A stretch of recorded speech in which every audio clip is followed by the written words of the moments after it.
Bismillahirrahmanirrahim. Assalamu alaikum. My name is Hassan and today we are going to separate text and number in Microsoft Excel. Before starting work, it's my request, please subscribe my channel. Thank you. Now back to our work. So this is our data and then you see text and number. So we are going to separate it using flash fill.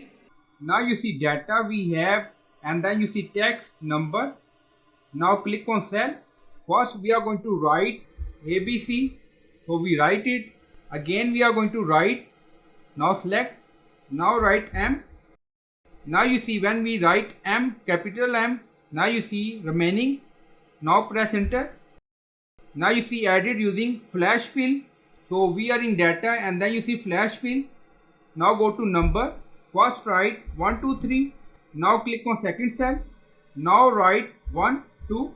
So when we write 1, now you see 9819, press enter.